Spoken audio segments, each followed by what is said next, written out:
আজকের এই অনুষ্ঠানে সম্মানিত সকল উপস্থিতিবৃন্দ, আসসালামু আলাইকুম।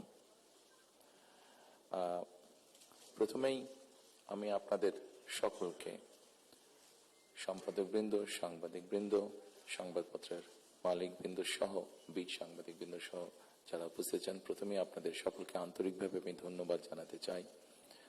আমি দেশে আসার পরে খুব স্বল্পতম সময়ে এই অনুষ্ঠানটি আয়োজন করেছি এবং আপনারা যে কষ্ট করে অনুষ্ঠানে এসেছেন তার জন্য আমি আন্তরিকভাবে আমার এবং দলের পক্ষ থেকে আমি ধন্যবাদ জানাতে চাই।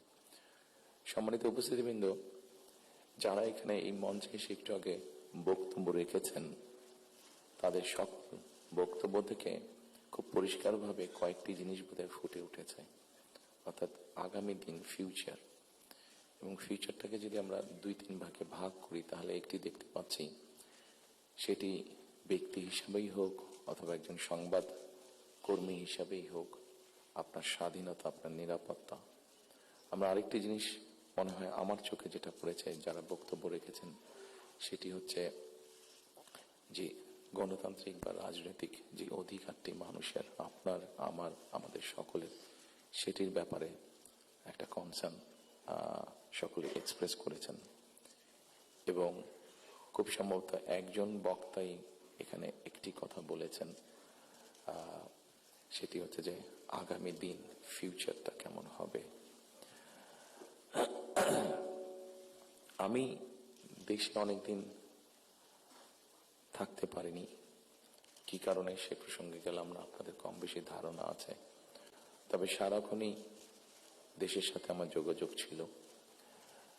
দেশের মানুষের সাথে কি হয়েছে, এখানে মাহমুদুর রহমান সাহেব বলেছেন একটি উদাহরণ দিয়ে, ওনার প্রতি পূর্ণ সম্মান রেখে আমি বলতে চাইছি, ওনার সাথে ওনার রক্তমাখা ছবি এখনো আমার চোখের সামনে ভাসে। কাজেই ওনার সাথে কি হয়েছে আমি যেমন জানি, রুহুল আমিন গাজী সাহেবের সাথে কি হয়েছে, যেভাবে উনি মৃত্যুবরণ করেছেন জেলের মধ্যে, সেটি আমি জানি। এবং সবচেয়ে বড় বিষয় হচ্ছে আমার 60 লক্ষ নেতাকর্মী, এবং তার থেকে আরেকটি হৃদয় বিদারক আমার জন্য হচ্ছে, সেটি হচ্ছে আমার মায়ের সাথে কি হয়েছে। কাজে এই ঘটনাগুলো যদি আমরা সকলে সবগুলোকে এক করি, তাহলে যারা দেশে ছিলেন আপনারা, তারা অবশ্যই আমার থেকে একটু বেটার ভালো জানবেন। তবে আমি একদম যে জানি না বোধহয় বিষয়টি তা নয়, আমার একটি ধারণা আছে। সম্মানিত উপস্থিতিবৃন্দ, যে কথাগুলো প্রায় সকলেই বলে গিয়েছেন, এই কথাগুলো যদি আমরা আলোচনা করাই যাবে অনেকক্ষণ ধরে। আপনারা আপনাদের মূল্যবান সময় ব্যয় করে এখানে এসেছেন। আমি এই কথাগুলোর মধ্যে থেকে একটু সরে এসে কিছু কথা বলতে চাই। আমাদের সমস্যা ছিল, আমাদের সমস্যা আছে। অবশ্যই আমরা 5ই আগস্টের আগে ফিরে যেতে চাই না। আমি আমার অবস্থান থেকে যদি চিন্তা করি, আমার এক পাশে 1981 সালের একটি জানাজা, একই সাথে আমার এক পাশে 2025 সালের 31 ডিসেম্বর একটি জানাজা, আর আমার আরেক পাশে 2024 সালের 5ই আগস্টের একটি ঘটনা। কাজে আমার মনে হয় এটি শুধু বোধহয় আমার একার জন্য নয়, যারা আমার দলের নেতা কর্মী সদস্য এবং সামগ্রিকভাবে পুরো দেশের মানুষের সামনে বোধহয় এই দুটি উদাহরণ বোধহয় সবচাইতে বাদ বিবেচনা করার জন্য সবচাইতে ভালো উদাহরণ, যে আসলে 5ই আগস্টে ফিরে যাওয়ার কোনোই কারণ নেই আমাদের। প্রিয় উপস্থিতিবৃন্দ, হিংসা, প্রতিশোধ, প্রতিহিংসা একটি মানুষ, একটি দল বা যেভাবে আমরা বিবেচনা করি, তার পরিণতি কি হতে পারে আমরা দেখেছি 5ই আগস্ট। এবং আমি সেজন্যই সকলকে অনুরোধ করব, দল মত নির্বিশেষে আমাদের মধ্যে মত পার্থক্য থাকবে, কিন্তু আমরা যদি চেষ্টা করি তাহলে সেই মত পার্থক্যের মধ্যে রেখে আলোচনার মাধ্যমে সেটির অনেক সমস্যার সমাধান হয়তো আমরা বের করে আনতে সক্ষম হব। কিন্তু কোনোভাবেই সেটি যাতে মত বিভেদের পর্যায়ে চলে না যায়। বিভেদ হলে জাতিকে বিভক্ত করে ফেললে কি হতে পারে আমরা দেখেছি। আজকে সেই জন্য অনেকের মুখে অনেক হতাশার কথা আমরা শুনি, কিন্তু তারপরেও আসার কথা হচ্ছে যে তাদের কাছে ভবিষ্যতের চিন্তাও আছে, ভবিষ্যতের পরিকল্পনা আছে। এখানে একজন বক্তা বলেছেন, পানির কথা বলেছেন। ওনার সাথে আমার কিছুদিন আগে কথা ছিল, ওনার সামনে আমি আরো বিষয় তুলে ধরেছি। আমার দেশে ফিরে আসার পরে আমি যে কবার আমার বাইরে যাওয়ার একটু বেশি সুযোগ হয়েছে, আমি সাভারে গিয়েছিলাম, আরো কয়েকটি জায়গায় গিয়েছিলাম। আমার কাছে মনে হয়েছে নতুন প্রজন্ম একটি গাইডেন্স চাইছে, নতুন প্রজন্ম একটি আশা দেখতে চাইছে। শুধু নতুন প্রজন্ম না, আমার কাছে মনে হয়েছে প্রত্যেকটি প্রজন্মই মনে হয় কিছু একটি গাইডেন্স চাইছে। আমরা যারা রাজনীতিবিদ করি আমাদের কাছে হয়তো অনেক প্রত্যাশা, সকল প্রত্যাশা হয়তো বা পূরণ করা সম্ভব নয়, কিন্তু আমরা রাজনীতিবিদরা যদি 1971 সাল, 1990 সাল, 2004-এর 24 সালের 5ই আগস্ট এই সবগুলোকে আমাদের সামনে রেখে আমরা যদি দেশের স্বাধীনতা, দেশের সার্বভৌমত্বের জন্য কাজ করি, তাহলে নিশ্চয়ই আমার কাছে মনে হয় একজন রাজনৈতিক কর্মী হিসাবে আমি দৃঢ়ভাবে বিশ্বাস করি আমরা জাতিকে একটি সঠিক ডাইরেকশনে নিয়ে যেতে সক্ষম হব। আমি জানি না এটা কতটুকু রিলেটেড, একটি ছোট ঘটনা আপনাদের সামনে তুলে ধরতে চাই। আমাকে চিকিৎসার জন্য এই দেশ থেকে 2008 সালে চলে যেতে হয়েছিল যুক্তরাজ্যে। 2008 সালে যাওয়ার পরে 2010 সালে সেখানে প্রথমে একটি নির্বাচন আমি দেখেছিলাম। তো যেহেতু সেটি নির্বাচন ছিল, স্বাভাবিকভাবে রাজনৈতিক কর্মী হিসাবে আমার একটা ইন্টারেস্ট ছিল। টিভির সামনে বসে আমি ডিবেট দেখছিলাম।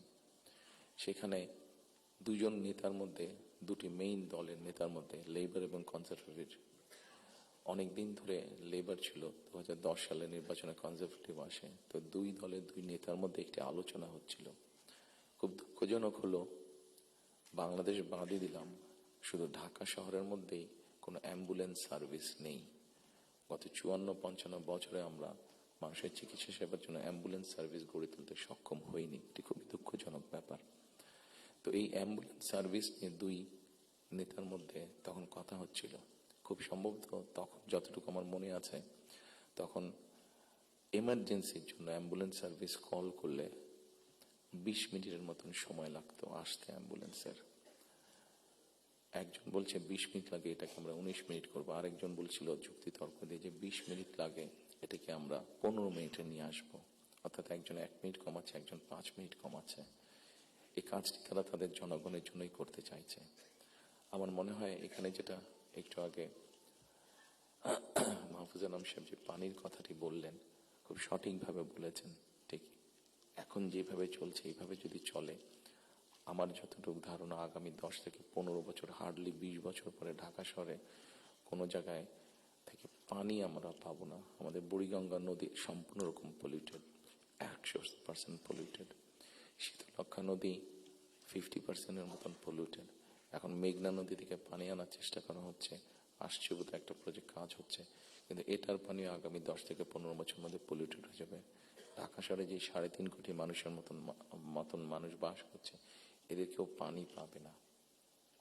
পানির অপর নাম জীবন। সারা দেশে যদি এই সমস্যা শুরু হয়, তাহলে বিষয়টি কত ভয়াবহ হতে পারে। আমার মনে হয় এইরকম বিষয়গুলি নিয়ে বোধহয় এখন আলোচনা হওয়া উচিত, সেটি সংসদে হোক, সেটি বিভিন্ন সেমিনারে হোক। কারণ তা না হলে একটি ভয়াবহ ভবিষ্যৎ আমাদের সামনে অপেক্ষা করছে হয়তোবা, which is very unwanted. সম্মানিত উপস্থিতিবৃন্দ, একই সাথে আমরা যদি একটু খেয়াল করে দেখি, আমাদের 20 কোটির মতন মানুষ এই দেশে, এবং এই দেশে 20 কোটি মানুষের মধ্যে একটি বড় অংশ হচ্ছে তরুণ সমাজের সদস্য। এই তরুণ সমাজের সদস্যদেরকে বিভিন্নভাবে আমাদেরকে উপায় বের করতে হবে কিভাবে তাদের কর্মসংস্থানের ব্যবস্থা হয়, সেটি দেশের ভিতরে হোক, সেটি দেশের বাইরে হোক। আমরা যদি এটি সক্ষম না হই এই কাজটি করতে, তাহলে আমরা 5ই আগস্ট বলি, 90-এর আন্দোলন বলি, 1971 সালের স্বাধীনতা যুদ্ধ বলি, আমাদের মনে হয় খুব সম্ভবত প্রত্যেকটি প্রত্যাশা ধ্বংস হয়ে যাবে। এখানে একজন সংবাদকর্মী, নারী সংবাদকর্মী, নারীর নিরাপত্তা বা নিরাপত্তা নিয়ে কথা বলেছেন উনি। আমরা মনে করি নিরাপত্তা শুধু নারীর না, নারী পুরুষ উভয়ের ক্ষেত্রে হওয়া উচিত। ছোট যদি একটি এক্সাম্পল দিই, খুব সম্ভবত বাংলাদেশে বছরে 7,000-এর মতন মানুষ, খুব সম্ভব গত বছর 7,000-এর মতন মানুষ রোড অ্যাক্সিডেন্টে মারা গিয়েছে। আমার কাছে বিষয়টি খুব অস্বাভাবিক লাগে।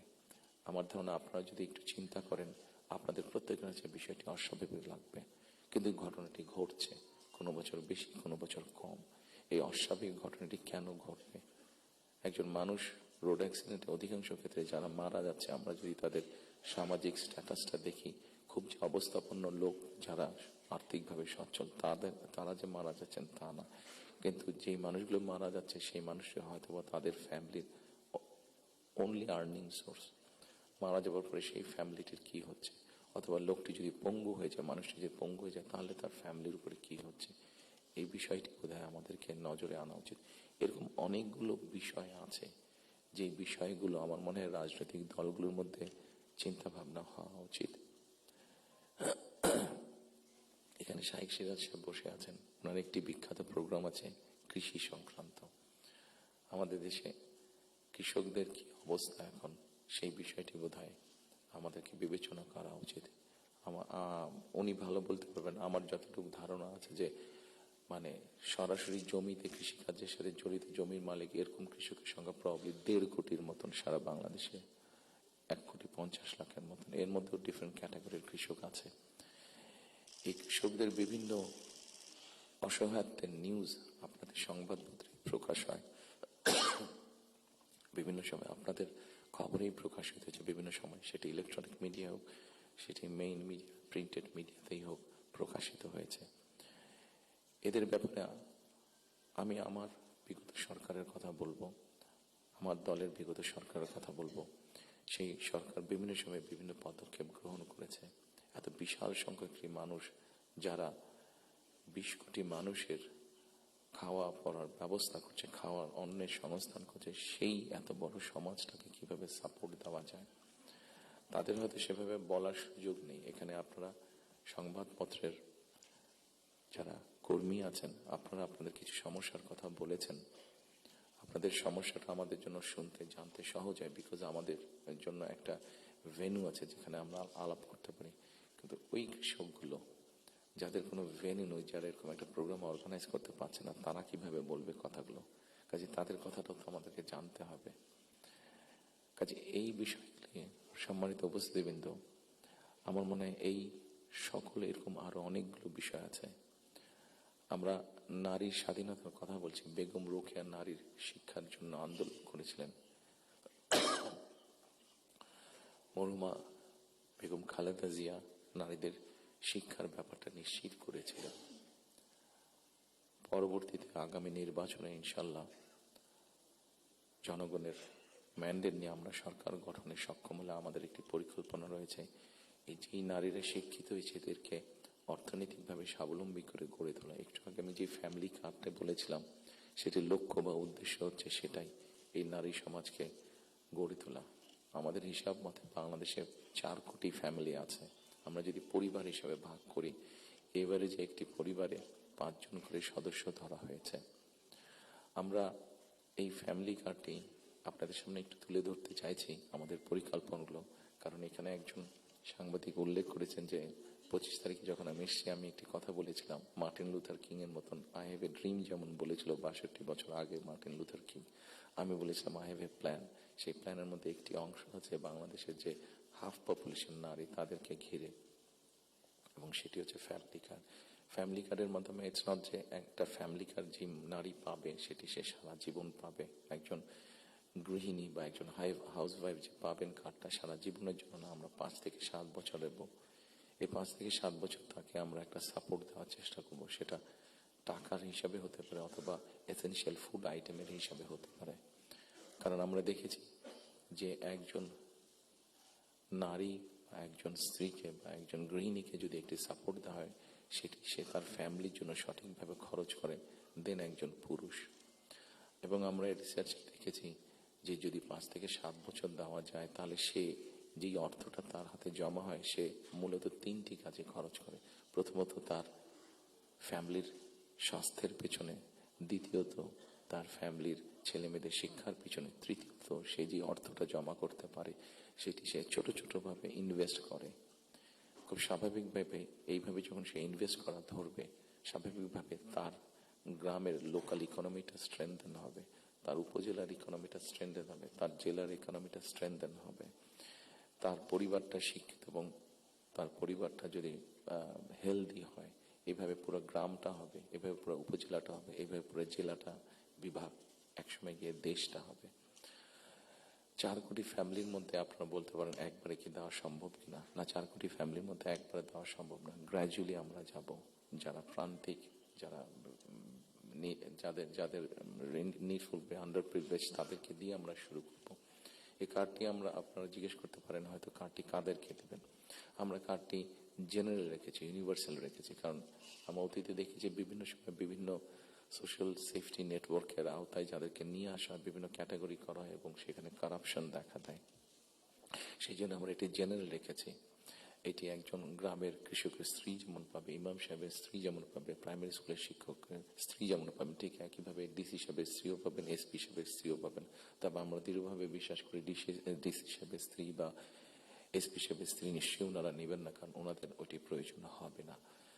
করাপশনটাকে যাতে মানে একটা স্প্রেড না করে, করাপশনটা যাতে স্বাভাবিক একটা পর্যায়ে থাকে, কিছু তো অ্যানোমালিজ হতে পারে, সেটি আমরা গ্র্যাজুয়ালি ঠিক করব। ঠিক এভাবে কৃষকদেরকে হেল্প করার জন্য আমরা কৃষি কার্ড করেছি। একটি বড় সমস্যা হচ্ছে হেলথ ইস্যু। বাংলাদেশে 20 কোটি মানুষ, আমরা স্লোগান দিয়ে হয়তো বলতে পারি যে সকলের জন্য স্বাস্থ্যর ব্যবস্থা করব, আমরা সকলকে স্বাস্থ্য সুবিধা আমরা দিব। এখানে আপনারা অনেকেই আছেন যারা আপনারা ইউকেতে গিয়েছেন, যেহেতু আমি ইউকেতে অনেকদিন ছিলাম, স্বাভাবিকভাবে আমি তাদের বিষয়টি আমার নজরে বেশি পড়েছে। তাদের ওখানে বৈধভাবে যে কোনো মানুষ থাকে তাকে তারা পূর্ণ হেলথ সার্ভিস দেয়, সেটা যে কোনো ধরনের, সেটা বাইপাস হোক, কার্ডিয়াক হোক, ক্যান্সার হোক, সব রকম চিকিৎসা তারা দেয়। এখন আমরা কিন্তু এখন দেখা যাচ্ছে যে এই কাজটা করতে গিয়ে ইউকের মতন দেশগুলো, ইউরোপের যে ডেভেলপ দেশগুলো আছে তারাও হিমশিম খাচ্ছে। তারা এখন যেটা চাচ্ছে সেটা হচ্ছে প্রিভেনশন। তারা হিসাব নিকাশ করেছে যে একজন মানুষ অসুস্থ হলে তাকে যদি হাসপাতালে নিয়ে আসা হয়, তাকে যদি ওষুধ দেওয়া হয়, ডাক্তার, নার্স, হসপিটালে বেড, সবকিছু, তাতে খরচ অনেক বেশি হয়। কিন্তু যদি প্রিভেনশন করা হয়, মানুষকে যদি সচেতন করা হয় যে এই খাবারগুলো খেও না, তাহলে তুমি কিডনি প্রবলেম হবে না, এই খাবারগুলো খেও না তাহলে তোমার হার্ট প্রবলেম হবে না, এই খাবারগুলো খেও না তাহলে তোমার ডায়াবেটিক হবে না। মানুষকে যদি এভাবে সচেতন করা যায় তাহলে দেখা গেছে তাদের রাষ্ট্রের খরচ অনেক কমে আসে, মানুষের সুস্থ থাকে। এবং এটার উপর বেস করে, যেহেতু ইউরোপে এই কাজটা চলছে, এটার উপরে বেস করে আমরা হেলথ কেয়ারার অ্যাপয়েন্ট করতে চাই। এবং এই হেলথ কেয়ারের অ্যাপয়েন্টের আরেকটি মূল লক্ষ্য উদ্দেশ্য হচ্ছে এরা যেরকম বেসিক ট্রেনিং পাওয়ার পরে গিয়ে মানুষকে সচেতন করবে, অ্যাট দ্য সেম টাইম সম্মানিত উপস্থিতিবৃন্দ, আরেকটি বিষয় বোধহয় আমাদের নজরে খুব আনা প্রয়োজন। একটি বিষয়, খুব ভয়াবহ পরিস্থিতি। মাহফুজ আলম সাহেব যেরকম পানির কথা বলেছেন, সেরকম আরেকটি ভয়াবহ পরিস্থিতি হচ্ছে যে আমাদের জনসংখ্যা যেভাবে বাড়ছে, আমরা যে সৌদি আরব বা কুয়েতের সবগুলো তেল খনিও এখানে নিয়ে আসি, তাহলে হয়তো আমরা এই এত রিসোর্স দিয়ে আমরা এত মানুষকে সমস্যার সমাধান করতে পারবো না। সেই জন্য আমাদেরকে অবশ্যই পপুলেশন কন্ট্রোলে যেতে হবে, আমাদের দেশের জনসংখ্যাকে সীমাবদ্ধতার মধ্যে আনতে হবে। এবং সেই জন্য এই হেলথ কেয়ার যে নিয়োগ হবে, এই হেলথ কেয়ারের শতকরা 80 থেকে 85% আমরা 1 লক্ষের মতন আমাদের টার্গেট নিয়োগ করা। এই হেলথ কেয়ারের 80 থেকে 85% আমরা নারী কর্মীকে নিয়োগ করতে চাই, যাতে নারী কর্মীরা গিয়ে ঘরে ঘরে বোঝাতে সক্ষম হন যে কি জন্য প্রয়োজন হাইজিন মেনটেন করা এবং পরিবারকে সুস্থ রাখা, এট দ্য সেম টাইম পরিবারকে একটি রিজনেবল সাইজের মধ্যে রাখা পরিবারের সদস্য সংখ্যা। ঠিক একইভাবে কৃষকের কথা আপনাদের সামনে বলেছি, যেই বিষয়টি আমি আপনাদের সামনে একটু আগে উল্লেখ করেছিলাম সম্মানিত উপস্থিতিবৃন্দ, সেটি হচ্ছে যে বিরাট এক তরুণ সমাজের সদস্য আমাদের আছেন। এই তরুণ সমাজের সদস্যদেরকে, সেটি গ্রামে হোক সেটি শহরে হোক, বিভিন্ন জনের বিভিন্ন কোয়ালিফিকেশন বা শিক্ষা ব্যাকগ্রাউন্ড আছে, সেটার উপরে বেস করে আমরা ভোকেশনাল টেকনোলজিক্যাল ইনস্টিটিউশনকে আমরা মডার্নাইজ করতে চাই। আমাদের ভোকেশনাল এবং টেকনোলজিক্যাল ইনস্টিটিউশন যেগুলো আছে সেগুলোর মধ্যে প্রায় 200-250 মতন সাবজেক্ট আছে যেগুলোর এত প্রয়োজন নেই আমাদের। আমরা এর মধ্যে কিছু কাজ করেছি, প্রাইমারি কাজ করেছি, যে নর্মালি যেসব দেশে আমাদের মানুষ যেতে পারবে বা পারে, যেমন তার একটা বড় অংশ হচ্ছে মিডল ইস্ট, সেখানে কি কি কাজের স্কোপ আছে আগামী 5 থেকে 10 বছর।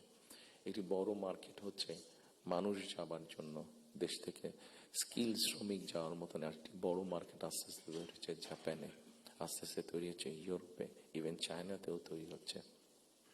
আমরা মোটামুটিভাবে একটি অ্যানালাইসিস করে দেখি যে কি কি ধরনের মানুষ এখানে যেতে পারে, সেটার উপরে বেস করে আমরা আমাদের ভোকেশনাল ইনস্টিটিউটগুলোকে আমরা সেইভাবে মডার্নাইজ করতে চাইছি। আপনারা নিশ্চয়ই খেয়াল করেছেন, যেহেতু আপনারা সংবাদ কর্মী, আপনারা নিশ্চয়ই খেয়াল করেছেন গত কয়েকদিনে আমার সাথে বেশ কিছু বিদেশি ডিপ্লোমেট দেখা করেছেন। ওনাদের মধ্যে যে সকল দেশগুলো এই ভোকেশনাল এবং টেকনিক্যাল ইনস্টিটিউশনে ওনারা অনেক ডেভেলপ, তাদেরকে আমরা বলেছি যে আপনাদেরকে এই সাহায্যগুলো সহযোগিতা করতে হবে।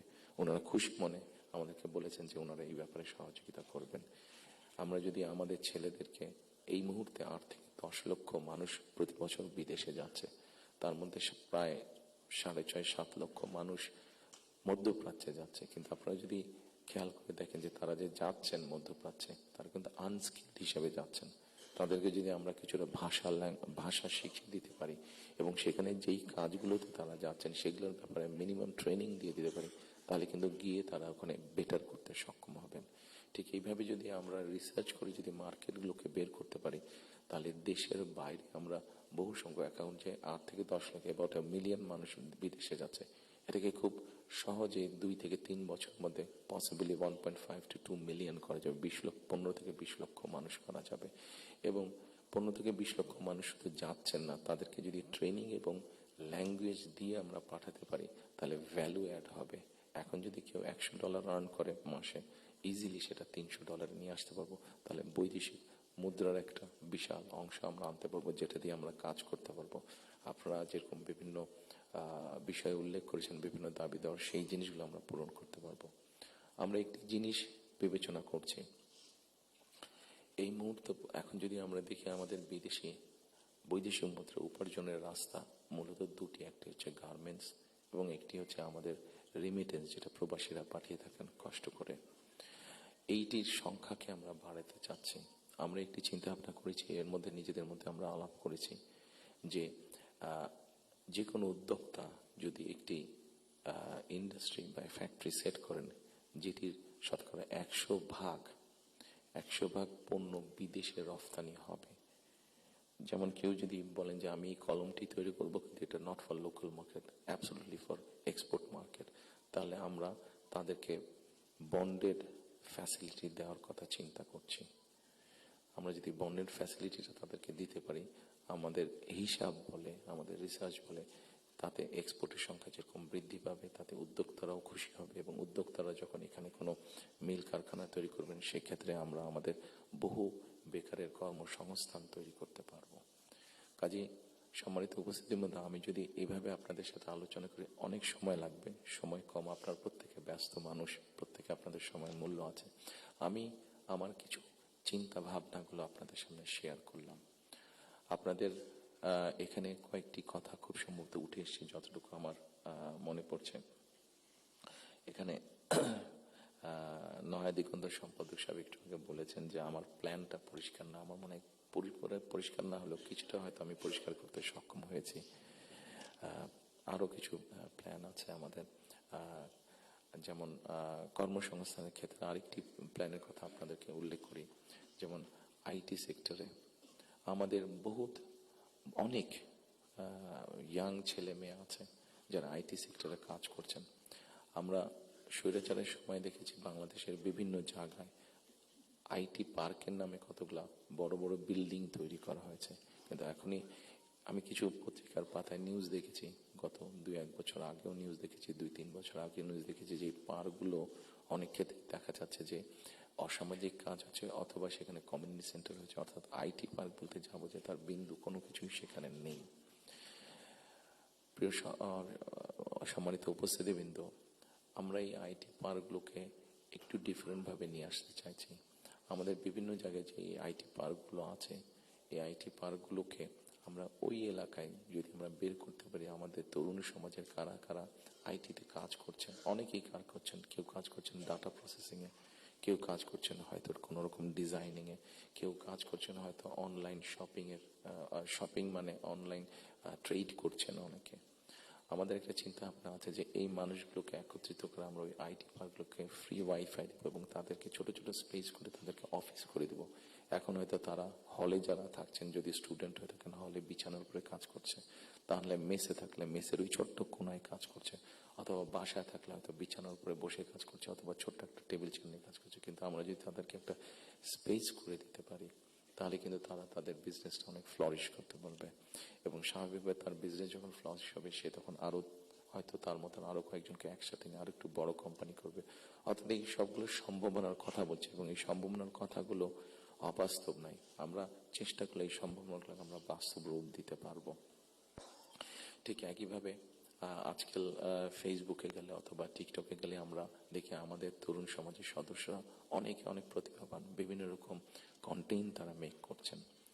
এই কন্টেন্ট মেক করতে গেলে সরকারের কিছু পলিসি আছে, যে পলিসিগুলো ঠিক করতে পারলে তাদের জন্য বেটার হবে, তাদের ইনকামটা বেড়ে যাবে।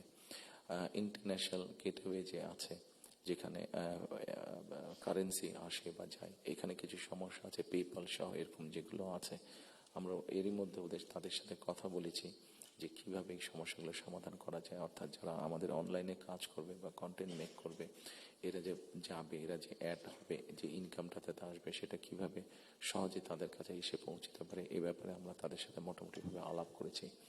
ইনশাল্লাহ আমরা গভর্নমেন্ট ফর্ম করতে পারলে এই ব্যাপারটা আমরা দ্রুততার সাথে করতে তখন সক্ষম হব এই সমস্যাটার সমাধান করতে। সম্মানিত উপস্থিতিবৃন্দ, আমাদের সামনে আপনারা এখানে অনেকে উপস্থিত আছেন যাদের অনেক লম্বা অভিজ্ঞতা আছে দেশ স্বাধীনের পর থেকে। আমাদের দেশ স্বাধীনের পর থেকে অনেক উথাল পাতাল ঝড় অনেক হয়েছে রাজনৈতিক অঙ্গন থেকে অর্থনৈতিক অঙ্গনে। এখানে একজন বক্তা বলে গিয়েছেন যে সামনে আমাদের চ্যালেঞ্জ আছে। একজন রাজনৈতিক কর্মী হিসাবে আমার কাছে মনে হয় ইয়েস, সামনে আমাদের অনেক কঠিন চ্যালেঞ্জ আছে, আমাদের মধ্যে বিভিন্ন রকম মত পার্থক্য আছে। একজন রাজনৈতিক কর্মী হিসাবে আজকে আপনাদের কাছে এবং আপনাদের মাধ্যমে সকল রাজনৈতিক দলের সদস্যদের কাছে, সামগ্রিকভাবে সমাজের সকল মানুষের কাছে আমি একটি বিনীত আহ্বান রাখতে চাই যে আমাদের বিভিন্ন মত পার্থক্যগুলো নিয়ে যাতে আমরা আলোচনা করতে পারি, আলাপ করতে পারি। আমাদেরকে যে কোনো মূল্যে ডেমোক্রেটিক প্রসেস, যেটা আমরা 12 তারিখ থেকে ইনশাল্লাহ শুরু করতে যাচ্ছি। এখানে এনটিভির আমাদের ওনার নামটা আমি জহিরুল আলম সাহেব অনেক আগে আমার একটা ইন্টারভিউ নিয়েছিলেন। আমি ওনাকে খুব সম্ভবত ওনাকে বলেছিলাম, অথবা মতি ভাই এখানে উপস্থিত আছেন, মানব জীবনের মতি ভাই, খুব সম্ভব ওনার ইন্টারভিউতে আমি বলেছিলাম যে আমাদেরকে যে কোনো মূল্যে হোক ডেমোক্রেটিক প্রসেসটা চালু রাখতে হবে, আমাদের জবাবদিহিতাটা চালু রাখতে হবে যে কোনো মূল্যে। সেটি জাতীয় পর্যায়ে হোক, সেটি লোকাল পর্যায়ে হোক, অর্থাৎ ইউনিয়ন পরিষদ নির্বাচন, পৌরসভার নির্বাচন, লোকাল পর্যায়ে হোক, সেটা কোনো ট্রেড বডির ইলেকশন হোক। আমার ব্যক্তি যেটা বিশ্বাস, আমরা যে কোনো মূল্যে যদি এই যে জবাবদিহিতাটা, গণতান্ত্রিক প্রসেসটা যদি আমরা কন্টিনিউ করতে পারি, অনেক বেগ হয়তো আসবে, অনেক কঠিন হবে, কিন্তু একটা সার্টেন টাইম পর পর আমরা যদি গণতান্ত্রিক প্রসেসটাকে কন্টিনিউ করে যেতে পারি, তাহলে নিশ্চয়ই আমরা অবস্থার পরিবর্তন ঘটাতে সক্ষম হব। এবং আরেকটি কথা, কাউকে আঘাত না করি আমি বলতে চাইছি, কোন রাজনৈতিক দলের নেতা সদস্য কাউকে আমি আঘাত করতে চাইছি না। আমি আমার চিন্তাটা শুধু ওনাদের সামনে তুলে ধরতে চাইছি যে আসুন আমরা দেশের মানুষের শিক্ষা, দেশের মানুষের স্বাস্থ্য, দেশের নারীদের অধিকার, এম্পাওয়ারমেন্ট, কর্মসংস্থান, পরিবেশ, সবকিছু মিলিয়ে এই যে বিষয়গুলো, যেটি একটি সাধারণ মানুষের জন্য প্রযোজ্য, আমরা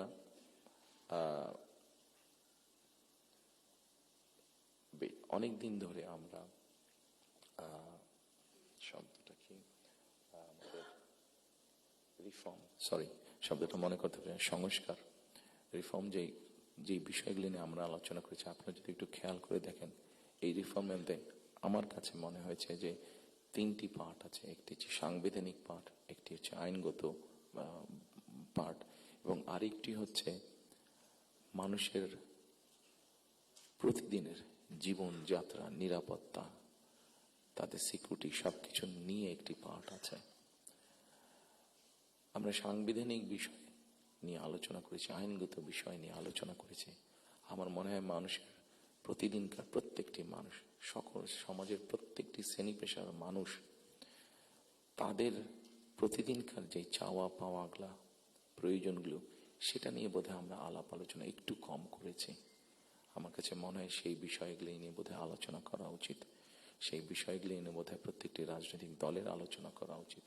আমরা শুধু রাজনৈতিক বিষয় নিয়ে সেমিনার করছি, সিম্পোজিয়াম করছি, আলোচনা করছি, তর্ক বিতর্ক করছি, অবশ্যই ওগুলো প্রয়োজন আছে, কিন্তু অ্যাট দ্য সেম টাইম আমরা যদি মানুষের প্রতিদিনকার তার চিকিৎসা ব্যবস্থা কি হবে, তার কর্মসংস্থান কি হবে, তার পরিবারের সন্তানদের শিক্ষা ব্যবস্থা কি হবে, তার রাস্তায় বের হলে নিরাপদে সে ফিরে আসতে পারবে কিনা, এইরকম বিষয় যেগুলো আছে, এই বিষয়গুলো নিয়েও বোধহয় আমাদের আলোচনা আরো একটু বেশি হওয়া উচিত। এই বিষয়গুলো নিয়ে বোধহয় আমাদের প্ল্যান প্রোগ্রাম আরো একটু বেশি হওয়া উচিত। এই পলিসিগুলো নিয়ে বোধহয় আমাদের চিন্তা ভাবনা আরো একটু বেশি হওয়া উচিত। সম্মানিত উপস্থিতিবৃন্দ, সামনে নির্বাচন। আমি একটি রাজনৈতিক দলের সদস্য। স্বাভাবিকভাবেই আমরা 22 তারিখ থেকে আমাদের সকল রকম পরিকল্পনা নিয়ে জনগণের সামনে যাব। আপনারা যারা আজকে কষ্ট করে আমাদের আমন্ত্রণে এখানে এসেছেন, আবারও আপনাদেরকে আমি আমার এবং আমার দলের পক্ষ থেকে আন্তরিক ধন্যবাদ জানাতে চাই। একই সাথে আমরা ইনশাল্লাহ দেশের মানুষের সমর্থন নিয়ে সরকার গঠনে সক্ষম হলে যাতে আপনাদের কাছ থেকে এমন ধরনের আলোচনা, সমালোচনা আমরা পাই যেটা আমাদেরকে সাহায্য করবে দেশকে সামনে এগিয়ে নিয়ে যেতে। শুধু সমালোচনা করার জন্য নয়, আপনাদের কাছ থেকে এমন সমালোচনা আমরা পাই যাতে আমরা দেশের মানুষের যে সমস্যাগুলো আছে, সেই সমস্যাগুলো যাতে আমরা সমাধান করতে সক্ষম হই, আমরা সরকার গঠনে সক্ষম হলে, সেই প্রত্যাশা রেখে আবার আপনাদেরকে ধন্যবাদ জানিয়ে আমার বক্তব্য শেষ করছি। আসসালামু আলাইকুম।